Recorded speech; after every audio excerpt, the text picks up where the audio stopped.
Hello everyone, मेरा नाम प्रशांत सिंह और मैं स्वागत करता हूं आप सबका दक्षिणा ई क्लासरूम प्लेटफॉर्म पे। तो गाइस, आज हम डिस्कस करने वाले हैं एटम्स एंड मॉलिक्यूल का lecture number 8।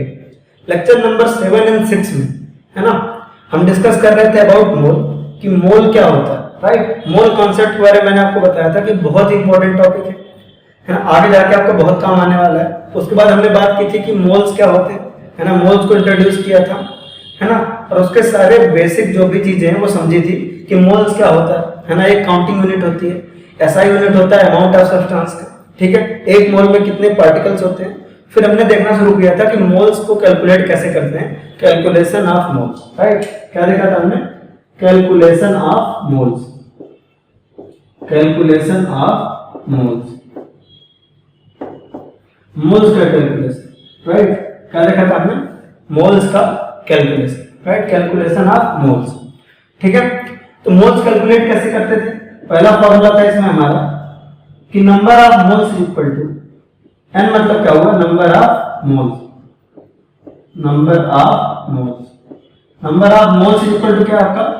Given particles upon Avogadro's number. Number of moles क्या है आपका?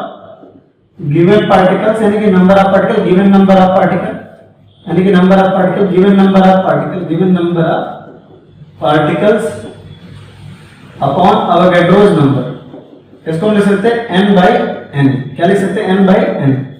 तो first formula for calculation of number of moles was number of moles is equal to n upon n। क्या था आपका? Number of moles is equal to n upon n, right. n is equal to क्या? n upon n। ये था आपका number of moles, number of moles, और ये था आपका क्या? Number of particles. और n था आपका अवोगाड्रोस नंबर। क्या था? Avogadro's number, right. इसकी वैल्यू होती है 6.022 into 10 to the power 23 particles.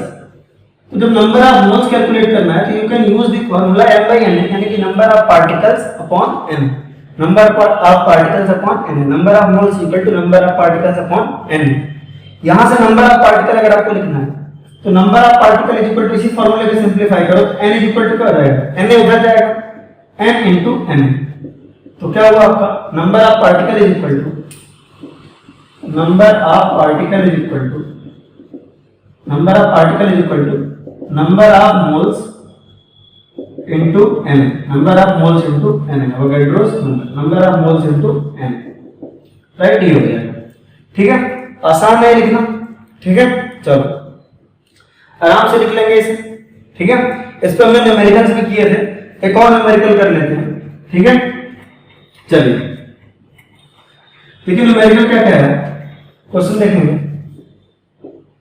Question कह रहा है calculate number of moles in, calculate number of moles in 3.022 into 3.011 into 10 to the power 24 atoms of helium। ऐसा क्वेश्चन है, ठीक है। तो इस क्वेश्चन को सॉल्व कैसे करेंगे देखेंगे। Number of moles equal to क्या होगा? Number of moles equal to होगा, number of moles equal to होगा आपका given particles, number of moles equal to होगा, है ना, n upon n, number of particles upon n, है ना। Number of moles equal to क्या हो जाएगा आपका? n upon n। Number of moles equal to क्या हो जाएगा? n अपॉन n, यानी कि कितने पार्टिकल्स है अपॉन अवोगाड्रोस नंबर। तो number of moles equal to आपने क्या लिखा? 3.011 into 10 to the power 24, है ना। 3.011 into 10 to the power 24, 3.011 into 10 to the power 24 upon n की वैल्यू क्या होती है? 6.022 into 10 to the power 23। इसको सॉल्व करोगे तो कितना जाएगा? 2 टाइम्स जाएगा, 1/2, और ये आपका 10 बच जाएगा। 10 to the power 23 नीचे, 24 ऊपर, तो आ जाएगा कितना? 10/2। That comes out to be 5 moles. कितना आ जाएगा? 5 मोल्स आ जाएगा। कितना आ जाएगा? 5 मोल्स आ जाएगा, राइट। 5 मोल्स आ जाएगा, 5 मोल्स आ जाएगा, ठीक है। आसान है आपका, 5 मोल्स आ जाएगा, ठीक है। चलो नेक्स्ट है, अब देखिए दूसरा फार्मूला। दूसरा फार्मूला होता है number of moles is equal to number of moles is equal to number of moles equal to, दूसरा फॉर्मूला हम देख रहे हैं, है ना, given weight upon molar mass, given weight बटे मोलर मास, है ना। तो दूसरा फॉर्मूला, जब मास दिया हो, दूसरा फॉर्मूला दिया है, जब मास दिया हो तब यूज करना है, जब नंबर दिया तब तो हमें क्या यूज करना है, n/n। जब नंबर दिया है तो हमें क्या यूज करना है, n/n, और जब मास दिया हो, है ना, तो आपको यूज करना है given weight upon molar mass, है ना। इसको सिंपलीफाई करके लिखेंगे तो इसको लिख सकते हैं n = W/m, जहां पे m क्या है आपका, नंबर ऑफ मोल्स, m क्या है आपका, नंबर ऑफ मोल्स, ये आपका क्या है, नंबर ऑफ मोल्स। वेट आपको गिवन होगा क्वेश्चन में, ये गिवन वेट है, गिवन वेट है, और ये m क्या है, मोलर मास, m क्या है आपका, मोलर मास, m आपका क्या है, मोलर मास, राइट, क्या है, मोलर मास, राइट, ये क्या है आपका, मोलर मास, ये आपका नंबर ऑफ मोल्स, और ये आपका क्या है, molar mass, given weight upon molar mass, number of moles equal to given weight upon molar mass, number of moles equal to given weight upon molar mass, right, number of moles equal to given weight by molar mass. अब सवाल ये आता है कि भाई देखो, पहला formula था हमारा n = n/n, n क्या था आपका, number of moles equal to given particles upon Avogadro's number, number of moles क्या था आपका, given particles upon Avogadro's number, और यहां से आपका निकलेगा number of moles equal to given weight by molar mass, क्या निकलेगा आपका, given weight by molar mass, ठीक है। तो दोनों ही बहुत आसान है, ठीक है। अब इसमें एक टर्म जो है बार बार आपको परेशान कर रहा होगा कि मोलर मास क्या है, व्हाट इज मोलर मास, है ना, नाम में लिखा है मोलर मास क्या है, ठीक है। तो देखो मोलर मास हम देख लेते हैं कि मोलर मास क्या होता है, उसके बाद हम इसके कैलकुलेशन को आगे बढ़ाएंगे।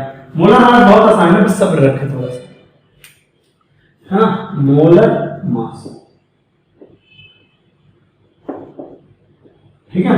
मोलर मास क्या होता है आपका, मोलर मास, नाम में कि मोलर मास मतलब क्या हुआ, मोल का मास, है ना, किसी भी सब्सटेंस के एक मोल का मास। मोलर मास क्या होता है, नाम में ही आपका क्या है, मोलर मास है, क्या है, मोलर मास, नाम में क्या है, मोलर मास है। मोलर मास का मतलब हुआ किसी भी सब्सटेंस के एक मोल का मास।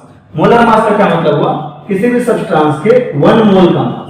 मोलर मास इज व्हाट, किसी भी सब्सटेंस के 1 मोल का मास, राइट, किसी भी सब्सटेंस का 1 मोल का मास। तो मोलर मास आपका क्या डिफाइंड होगा, molar mass is defined as, molar mass is defined as mass of 1 mole of any substance, 1 mole of any substance, ठीक है। Molar mass is defined as mass of 1 mole of any substance, है ना। Molar mass क्या होता है, मास of 1 मोल, किसी substance के 1 मोल का जो मास होता है उसे हम क्या कहते हैं, मोलर मास कहते हैं। तो molar mass is defined as, molar mass is defined as mass of 1 mole of any substance, right. Molar mass is defined as mass of 1 mole of any substance, किसी भी सब्सटेंस के 1 मोल का मास जो होता है, किसी भी सब्सटेंस के 1 मोल का मास, सिंपल सी बात है ना, किसी भी सब्सटेंस का जो 1 मोल मास होगा, 1 मोल का जो मास होगा, किसी भी सब्सटेंस के 1 मोल का जो मास होगा, that is what, molar mass. तो molar mass is defined as mass of, है ना, molar mass is defined as mass of 1 mole of any substance, mass of 1 mole of any substance. तो molar mass कैसे defined है, molar mass is defined as mass of 1 mole of any substance, right. आसान है या नहीं। तो molar mass is defined as mass of 1 mole of any substance, mass of 1 mole of any substance, किसी भी substance के 1 मोल के मास को हम क्या कहते हैं, मोलर मास कहते हैं, ठीक है। क्या कहते हैं, मोलर मास कहते हैं। इसको रिप्रेजेंट करते हैं कैपिटल एम से। कैसे रिप्रेजेंट करते हैं, कैपिटल एम से, राइट। तो molar mass was defined as mass of, ठीक है, molar mass was defined as mass of 1 mole of any substance, mass of 1 mole of any substance, किसी भी सब्सटेंस का 1 मोल, है ना, mass of 1 mole of any substance. Molar mass was defined as mass of 1 mole of any substance, है ना। Molar mass कैसे defined है, मास of 1 mole of any substance, किसी भी सब्सटेंस के 1 मोल के मास को हम क्या कहते हैं, मोलर मास कहते हैं। क्या कहते हैं, मोलर मास कहते हैं, right. Mass of 1 mole of any substance is known as molar mass, right. Mass of 1 mole of any substance is known as molar mass, किसी भी सब्सटेंस के 1 मोल के मास को हम क्या कहते हैं, मोलर मास कहते हैं। इसको जो यूनिट होती है वो होती है ग्राम पर मोल। कुछ लोग ग्राम कहते हैं, वो गलत है बच्चों, याद रखना। कुछ लोग कहीं कहीं आपको किसी बुक में लिखी रहती है यूनिट इसकी ग्राम होती है ना, लेकिन आप ग्राम पर मोल लिखो, वो ज्यादा एक्यूरेट है। ग्राम लिखोगे तो कोई गलत नहीं कर देगा। ग्राम per mole is more accurate and more right, right. Unit क्या होगी मोलर मास की, ग्राम पर मोल। ठीक है, ये तो बात हो गई कि ये क्या है। अब बताओ कि लिखेंगे कैसे। देखो बहुत आसान है, बहुत आसान है। किसी भी सब्सटेंस का मोलर मास निकालना बहुत आसान है। ठीक है, सब्सटेंस को देखो पहले डिसाइड करो एटम है मॉलिक्यूल। जैसे सोडियम क्या है, एटम है। मैं मोलर मास लिखना समझाऊंगा तो गोली की स्पीड से बढ़िया समझा देता हूं। ये क्या है आपका एटम है। एटम का क्या होता है, एटॉमिक मास होता है। एटम का क्या होता है, एटॉमिक मास होता है। और ये CO2 क्या है आपका, मॉलिक्यूल है। क्या है, मॉलिक्यूल है। इनका मान लो आपको है ना मोलर मास लिखना है। क्या करना है, मोलर मास लिखना है। क्या करना है, मान लो इसका मोलर मास लिखना है। मोलर मास लिखने का तरीका बता रहा हूं, मोलर मास। ठीक है, मोलर मास लिखने का तरीका बता रहा हूं, मोलर मास। याद रखो किसी एटम का मोलर मास लिखना है। याद रखो किसी एटम का मोलर मास लिखने के लिए आप उसका एटॉमिक मास लिखो, बस यूनिट में ग्राम लगा दो। आप उसका एटॉमिक मास लिखो और यूनिट में उसका क्या क्या लगा दो, ग्राम लगा दो। क्या लगा दो, ग्राम लगा दो। क्या लगा दो, ग्राम लगा दो। ये इसका मोलर मास हो जाएगा। ध्यान रखो मैं क्या कह रहा हूं, एटॉमिक मास में ग्राम लगा दो उसका मोलर मास लिखने के लिए। और किसी मॉलिक्यूल का मोलर मास लिखना है तो उसका जो मॉलिक्यूलर मास है उसे जो है मॉलिक्यूलर मास जो है उसमें ग्राम लगा दो। क्या लगा दो, ग्राम लगा दो, है ना। इसको हम बोलते हैं ग्राम एटॉमिक मास और इसको हम बोलते हैं ग्राम मॉलिक्यूलर मास। क्या कहते हैं, gram atomic mass, gram molecular mass. मैं आपको समझाता हूं। तो मोलर मास के बेसिकली दो टाइप्स हो गए एटम्स के लिए, है ना, gram atomic mass and molecules के लिए ग्राम मॉलिक्यूलर मास। तो मोलर मास आपके दो टाइप के हो गए। मोलर मास आपके कितने टाइप के हो गए, 2 टाइप्स के हो गए, है ना। क्या क्या, ग्राम एटॉमिक मास ये एटम्स के लिए, ग्राम मॉलिक्यूलर मास ये किसके लिए, मॉलिक्यूल के लिए, है ना। ये आपका क्या है, gram atomic mass. Gram atomic mass ये क्या आपका, है ना, एटम्स के लिए, for atom. This is for atoms. Atom के केस में इसे हम कहते हैं gram atomic mass for atoms, right. और ग्राम मॉलिक्यूलर मास ये होता है आपका for molecules. Gram molecular mass, gram molecular mass ये किसके लिए होता है, ग्राम मॉलिक्यूलर मास ये किसके लिए होता है, फॉर मॉलिक्यूल्स। ये किसके लिए होता है, फॉर मॉलिक्यूल्स, राइट। ये किसके लिए होता है, फॉर मॉलिक्यूल्स। तो molar mass was defined into 2 categories. Molar mass आपका कितने कैटेगरी डिवाइड है, 2 कैटेगरी, ग्राम एटॉमिक मास और gram molecular mass. Gram atomic mass and gram molecular mass, gram atomic mass and gram molecular mass. तो molar मास के आपके कितने categories थे, 2। Molar mass was, है ना, divided into 2 categories, gram atomic mass and gram molecular mass. Gram atomic mass was for atoms, for atoms. Gram atomic mass क्या था, for atoms, and gram molecular mass क्या था, for molecules. तो molar मास लिखना बहुत आसान है। मैं आपको मोलर मास लिखना सिखाता हूं। अभी देखना आपको सब्सटेंस लिखूंगा और मोलर मास मैं आपको लिखना सिखाता हूं, ठीक है। देखना आपका इधर है स्पीशीज और इधर है मोलर मास। क्या है, मोलर मास। अभी मैं आपको लिखना सिखाता हूं, मस्त है ना, ध्यान सुनो। पहले आपको पहचानना एटम है मॉलिक्यूल, पहले आपको पहचानना एटम है मॉलिक्यूल है, ठीक है। किसी भी सब्सटेंस का मोलर मास यानी कि m लिखने के लिए आपको क्या करना है, सब्सटेंस को पहले पहचानना है कि एटम है मॉलिक्यूल है। अगर एटम होगा तो उसके में एटॉमिक मास के आगे आप ग्राम लगा दो, मोलर मास हो जाएगा। और मॉलिक्यूल है तो मॉलिक्यूलर मास के आगे ग्राम लगा दो, आपका मोलर मास हो जाएगा।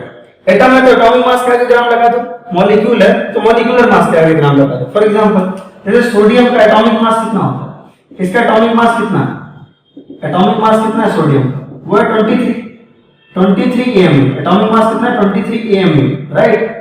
तो उसका मोलर मास कितना हो जाएगा, 23, लेकिन किसमें, ग्राम में। तो जब भी आपको मोलर मास लिखना है आपको ग्राम में लिखना है। ग्राम पर मोल लिखो तो ज्यादा बेहतर है, ग्राम में लिखो तब बीट रहेगी, ठीक है। ग्राम पर मोल ज्यादा एक्यूरेट यूनिट है, ग्राम पर मोल, राइट।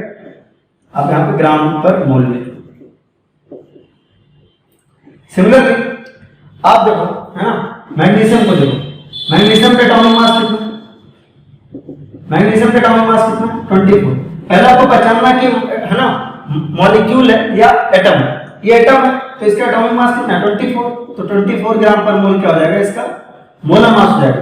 तो जो भी एटम के केस में एटॉमिक मास होता है उसके आगे तुम ग्राम पर मोल लगा दो, मोलर मास हो जाएगा। अब मॉलिक्यूल का चेक कर लेते हैं। CO2 मॉलिक्यूल का मॉलिक्यूलर मास कितना होता है, आप कैलकुलेट करो। मॉलिक्यूलर मास आपको कैलकुलेट करना सिखाया है।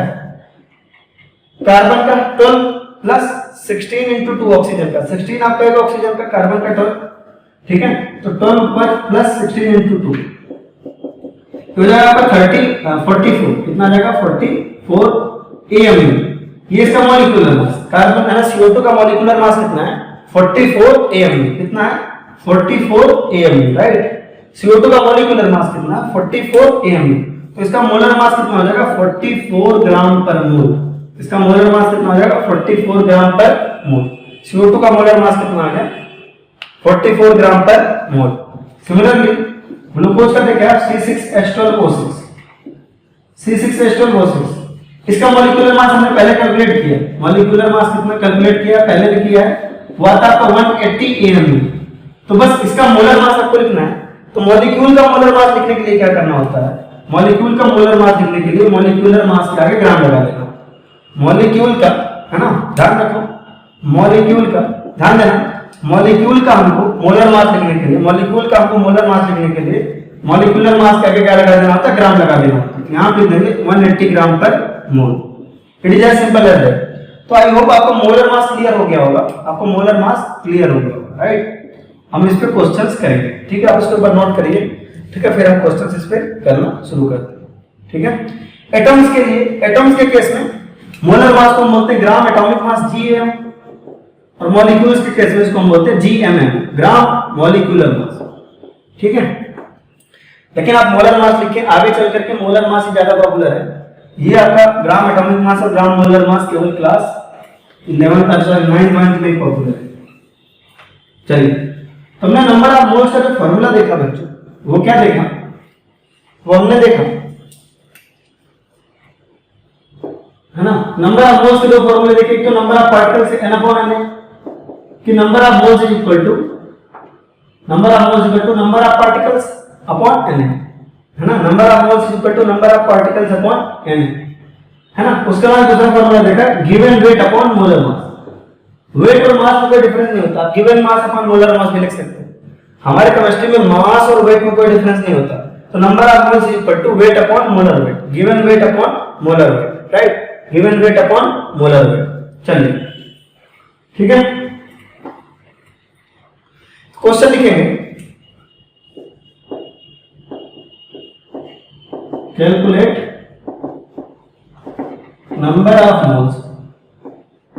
number of moles in 46 gram sodium atoms, number of moles calculate करना, right, number of moles calculate करना। तो नंबर ऑफ मोल्स कैसे कैलकुलेट करेंगे? Given mass upon molar mass. अब देखो सोडियम का मोलर मास लिखना है। सोडियम का मोलर मास, सोडियम एटम है कि क्या? सोडियम एटम है, और सोडियम का एटॉमिक मास कितना है? 23 AMU। ये क्या है? इसका एटॉमिक मास। सोडियम का एटॉमिक मास कितना है? 23 AMU, राइट। सोडियम का एटॉमिक मास कितना है? 23 AMU। तो इसका मोलर मास कितना हो जाएगा? 23 ग्राम पर मोल। ये क्या हो जाएगा? मोलर मास। मोलर मास यानी कि कैपिटल है। तो नंबर ऑफ मोल्स का फार्मूला लगाइए आप, number of moles is equal to, ये बात समझ में आ रही कि नहीं? मोलर मास कैसे लिखा? एटॉमिक मास AMU में होता है, राइट। एटॉमिक मास किसमें होता है? AMU। ये सोडियम का एटॉमिक मास है, इसका मोलर मास कितना हो जाएगा? ग्राम पर मोल में 23, है ना, ठीक है। तो number of moles is equal to 46/23। कुछ बच्चे सोच रहे होंगे सर न्यूमेरिकल वैल्यू सेम है, आंसर सेम आएगा, तो मुझे क्यों अलग से ऐसे लिखने की जरूरत है? इनफैक्ट कुछ किताबों में डायरेक्टली ऐसे ही दे देते हैं। आप सोच रहे होंगे सर कि ये एटॉमिक मास है, ये आपका 23 AMU है, और ये मोलर मास है 23 ग्राम पर मोल है, ठीक है, ये 23 ग्राम पर मोल है। तो आप बार बार मोलर मास को कैलकुलेट करवा रहे हैं, जब हमारा इसी वैल्यू से काम चल जाएगा। मैं कह रहा हूं बिल्कुल चल जाएगा, लेकिन आपका कॉन्सेप्ट क्लियर रहना जरूरी है कि यहाँ पे डिवीजन मोलर मास से होता है। किससे होता है? मोलर मास से, एटॉमिक मास और मॉलिक्यूलर मास से नहीं। कॉन्सेप्ट क्लियर करने के लिए बस मैं आपको बता रहा हूँ कि मोलर मास है, ठीक है। क्या है? मोलर मास। याद रखेंगे मोलर मास से डिवाइड करते हैं।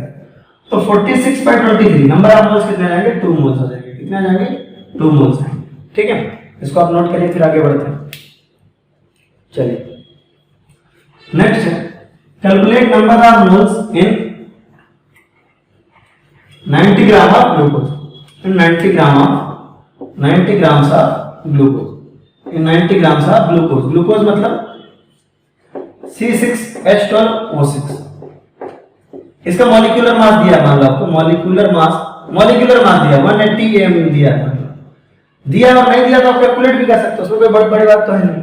मॉलिक्यूलर मास तो आपको कैलकुलेट करना आता ही है, ठीक है, चलिए उदाहरण देंगे कैसे कैलकुलेट करेंगे। Calculate number of moles in 90 grams of glucose. ठीक है, उदाहरण देंगे ग्लूकोज का मॉलिक्यूलर मास कितना, ग्लूकोज का मॉलिक्यूलर मास जो है वो है 180 एम। कितना दिया हुआ है, 180 एम दिया। ग्लूकोज का मॉलिक्यूलर मास कितना दिया है, 180 एम, राइट। क्या दिया है, 180 एम, है ना। ग्लूकोज का मॉलिक्यूलर मास कितना दिया हुआ है, 180 एम, है ना। ग्लूकोज का मॉलिक्यूलर मास कितना दिया हुआ है, 180 एम, है ना। तो मोलर मास कितना हो जाएगा, 180 ग्राम पर मोल। तो मोलर मास कितना हो जाएगा आपका, मोलर मास आप ग्लूकोज कितना हो जाएगा, 180 ग्राम पर मोल हो जाएगा। कितना हो जाएगा, 180 ग्राम पर मोल हो जाएगा। ठीक है, तो number of moles equal to क्या होता है, given weight upon molar mass. Number of moles equal to क्या होता है, given weight upon molar mass. क्या होता है, given weight upon molar mass. Weight कितना दिया हुआ आपको, 90 ग्राम दिया हुआ, मोलर मास कितना, 180 ग्राम दिया हुआ। इसको आप सॉल्व करेंगे तो आएगा 1/2 यानी कि 0.5 मोल्स। ठीक है, तो I hope there is no doubt. आसान है या नहीं, ठीक है। चलिए नेक्स्ट क्वेश्चन देखते हैं। Calculate number of moles in, calculate number of moles इन, अगला क्वेश्चन है calculate number of moles in 147 gram of H2SO4, H2SO4। ठीक है, इसमें कह रहा है calculate number of moles in 147 gram of H2SO4। अब H2SO4 का आप पहले क्या कैलकुलेट करोगे, मोलर मास। तो इसका मोलर मास क्या हो जाएगा, पहले मॉलिक्यूलर मास देखते हैं। 2 × 1 प्लस सल्फर का मास 32 प्लस 16 × 4 ऑक्सीजन का मास क्या जाएगा 98 एम। तो H2SO4 का जो मॉलिक्यूलर मास है कितना है, 98 एम। H2SO4 का मॉलिक्यूलर मास कितना है, 98 एम। ये आपका molecular mass of, molecular mass of H2SO4। ये क्या है आपका मॉलिक्यूलर मास ऑफ H2SO4, क्या है, मॉलिक्यूलर मास ऑफ H2SO4। ठीक है, क्या है, मॉलिक्यूलर मास ऑफ H2SO4। ठीक है, तो मोलर मास कितना होगा, 98 AMU अगर मॉलिक्यूलर मास है, 98 AMU अगर मॉलिक्यूलर मास है तो मोलर मास कितना हो जाएगा, तो molar mass will be, molar mass is equal to 98 gram per mole. क्या हो जाएगा आपका, 98 ग्राम पर मोल हो जाएगा। ठीक है, तो नंबर ऑफ मोल्स किसके इक्वल आएगा, number of moles is equal to given weight upon molar weight, given weight upon molar weight या मोलर मास, जो भी आपको है ना। मास और वेट को डिफरेंस है। वेट कितना दिया हुआ, 98 एम, सॉरी कितना वेट दिया हुआ, 147। और मोलर मास कितना, 98, है ना। इसको आप सॉल्व करो, कितना आ जाएगा, देखो आप 7 टाइम्स आएगा, 7 आपका 14 टाइम्स आ जाएगा, या आपका 21 आ जाएगा, या आपका 3/2 आ जाएगा। कितना आ जाएगा, 3/2 आ जाएगा, 3/2 मोल्स आएगा। कितना आएगा, 3/2 मोल्स। आप कैलकुलेट करके देख लेना, 3/2 मोल्स आएगा, 3/2 मोल्स आएगा। अब अगेन अगर दूसरे तरीके से क्वेश्चन पूछे, एक दूसरे तरीके का क्वेश्चन लेते हैं। ठीक है,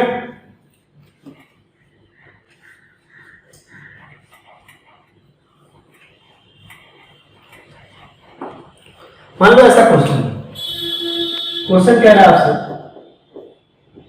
कैलकुलेट वेट ऑफ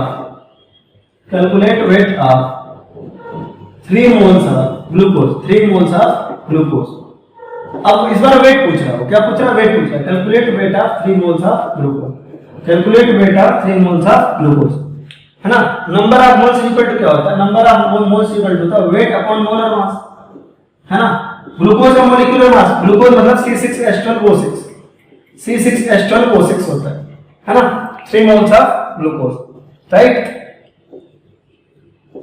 ठीक है, तो calculate weight of 3 moles of glucose, glucose ये होता है, ग्लूकोज का जो मॉलिक्यूलर मास होता है 180 एमयू। तो इसका मोलर मास कितना हो जाएगा, मोलर मास हो जाएगा, ये मोलर मास 180 ग्राम पर मोल, 180 ग्राम पर मोल। कितना हो जाएगा, 180 ग्राम पर मोल, राइट, या जाएगा आपका किसके इक्वल, 180 ग्राम पर मोल के इक्वल, राइट। तो मोलर मास इक्वल टू कितना हुआ, 180 gram per mole. Molar mass equal to कितना हुआ, 180 ग्राम पर मोल, 180 ग्राम पर मोल, राइट। चलो ध्यान दो, तो number of moles equal to क्या जाएगा, ठीक है। वेट भाई इस फॉर्मूले को चेंज करो, तो वेट इक्वल टू कितना जाएगा, वेट इक्वल टू कितना जाएगा, number of moles into molar mass, n into n, number of moles into molar mass into molar mass, number of moles into molar mass कितना जाएगा, ये number of moles into molar mass आ जाएगा, right. Number of moles into molar mass, इसको आप solve करो तो weight equal to कितना जाएगा, नंबर ऑफ मोल्स कितना दिया हुआ 3 और मोलर मास कितना 180, ठीक है। तो इसको आप सॉल्व करोगे तो आएगा 540 ग्राम, कितना जाएगा 540 ग्राम, तो वेट आ जाएगा 540 ग्राम, ठीक है। वेट आपको किसमें पुट करना है, ग्राम में पुट करना है, वेट आपको किसमें पुट करना है ना, इस फार्मूले में जो वेट है, याद रखना कि number of moles equal to weight upon molar mass में जो वेट है वो किसमें रहना चाहिए, इन ग्राम में रहना चाहिए, किसमें रहना चाहिए, इन ग्राम्स। वेट किसमें रहना चाहिए, इन ग्राम्स, याद रखना इसको, किसमें रहना चाहिए, ग्राम्स में रहना चाहिए, राइट, ग्राम में होना चाहिए, ठीक है। चलिए एक और क्वेश्चन करते हैं, calculate weight of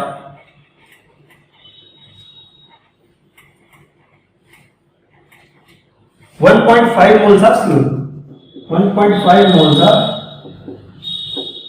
CO2, 1.5 moles of CO2 का कार्बन डाइऑक्साइड का आपको क्या कैलकुलेट करना है, calculate weight of 1.5 moles of CO2, 1.5 moles of CO2 का आपको क्या कैलकुलेट करना है, वेट कैलकुलेट करना है। तो हमें पता है number of moles is equal to weight in gram upon molar mass, ठीक है। तो weight in gram equal to है number of moles into molar mass, weight in gram किसके इक्वल हो जाएगा, number of moles into molar mass. तो weight in gram is equal to number of moles into molar mass, that is आपका number of moles into molar mass हो जाएगा, molar mass हो जाएगा, right, number of moles into molar mass हो जाएगा, ठीक है। तो weight in gram is equal to number of moles into molar mass, number of moles into molar mass हो जाएगा, ठीक है। चलो तो नंबर ऑफ मोल्स क्या है, ठीक है, नंबर ऑफ मोल्स इसमें कितना था 1.5, CO2 का मोलर मास क्या है, CO2 का मॉलिक्यूलर मास आप कैलकुलेट करना 44 केल्विन आएगा, तो मोलर मास कितना आ जाएगा 44 ग्राम, तो इसमें आप 44 का मल्टीप्लाई करोगे that comes out to be 66 gram, ठीक है। तो वेट कितना हो जाएगा इस सैंपल का 56 ग्राम हो जाएगा, ठीक है। तो इसको आप नोट करिए,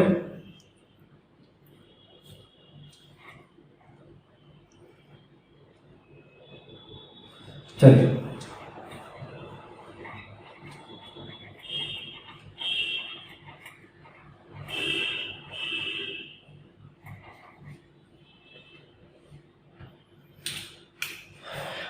ध्यान दीजिए। तो नंबर ऑफ मोल्स कैलकुलेशन के दो फॉर्मूले पढ़े है ना, नंबर ऑफ मोल्स कैलकुलेशन के दो फॉर्मूले पढ़े। एक तुमने पढ़ा number of particles, number of moles is equal to number of particles upon Avogadro number, यानी कि इसको लिख सकते हैं number of moles is equal to number of particles upon Avogadro's number, यानी कि 6.022 into 10 to the power 23। Second formula जो हमने पढ़ा वो पढ़ा number of moles is equal to weight upon molar mass, weight in gram, यानी कि number of moles is equal to, है ना, given wait in gram, given weight in gram upon molar wait upon molar mass upon molar mass, right, number of moles upon molar mass equal है इस तरीके से, ये हो जाएगा। एक तीसरा फार्मूला हम पढ़ेंगे फॉर गैसेज ओनली, ये जो थर्ड फार्मूला हम पढ़ने वाले हैं that is for gases only, for gases only, for gases only, है ना, ये है फॉर गैसेज होता है एसटीपी पे डिफाइंड होता है, किस पे, एसटीपी पे, स्टैंडर्ड टेंपरेचर एंड प्रेशर पे, at standard temperature and pressure, at STP, है ना, एसटीपी पे डिफाइंड होता है at standard temperature and pressure, है ना। Number of moles equal to होता है volume in litre upon 22.4, number of moles equal to कहता है वॉल्यूम इन लीटर अपॉन 22.4, है ना। तो इसको आप लिख सकते हो number of moles is equal to है ना given volume in litre upon 22.4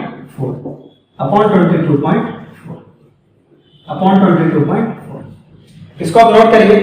फिर हम इस पे न्यूमेरिकल्स कर लेते हैं, दो न्यूमेरिकल्स वॉल्यूम वाले पे भी कर लेते हैं, राइट।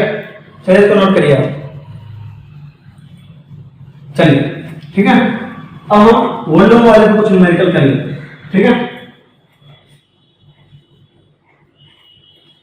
क्वेश्चन क्या है आपसे, calculate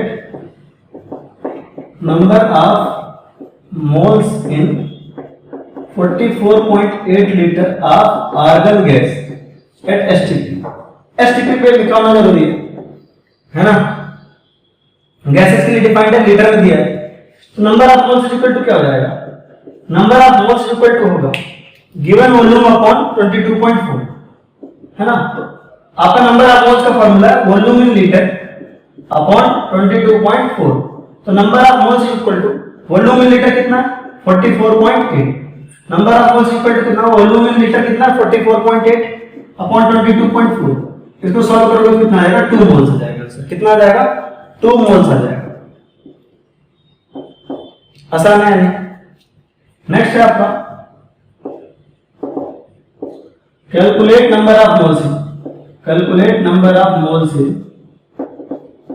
11.2 litre of hydrogen gas at STP. किसी भी गैस के लिए again number of moles equal to same formula, number of moles equal to जाएगा number of moles equal to हो जाएगा volume in litre upon 22.4, number of moles equal to क्या हो जाएगा volume in litre upon 22.4। Volume in litre कितना दिया 11.2 upon 22.4 करोगे तो नंबर ऑफ मोल्स कितना आ जाएगा 11.2 1 जा 2 ऐसा और ये 2 टाइम्स आ जाएगा तो 1/2 हो जाएगा। कितना आ जाएगा 1/2, तो नंबर ऑफ मोल्स कितना आ जाएगा 1/2 मोल्स आ जाएगा, राइट। कितना आ जाएगा 1/2 मोल्स आ जाएगा, ठीक है। तो आई होप ये दोनों न्यूमेरिकल आपको क्लियर हुए होंगे, ठीक है। इसको आप नोट कर लीजिए, ठीक है। तो हमने मोल के है ना, मोल क्या होता है, मोल को कैलकुलेट करने के इजी अपने 3 फार्मूले देखे है ना। एक जब आपका पार्टिकल दिया हो तब यूज करते हैं, नंबर ऑफ पार्टिकल दिया हो तब यूज करते हैं, दूसरा अगर मास दिया हो तब यूज करते हैं, एंड तीसरा अगर वॉल्यूम दिया हो तब यूज करते हैं। तो जैसा दिया हो क्वेश्चन में उस हिसाब से नंबर ऑफ मोल्स का कौन सा फार्मूला आपको यूज करना है आपने सीख लिया है। इसी के साथ ये चैप्टर होता है हमारा खत्म। मिलेंगे नेक्स्ट चैप्टर में गाइस, तो खूब सारा क्वेश्चन प्रैक्टिस करिए इसके ऊपर है ना, खूब ज्यादा आप उसको ज्यादा से ज्यादा सॉल्व करने की कोशिश करें और मेहनत करें खूब है ना। मिलेंगे अगले चैप्टर में गाइस, तब तक के लिए take care, tata bye bye.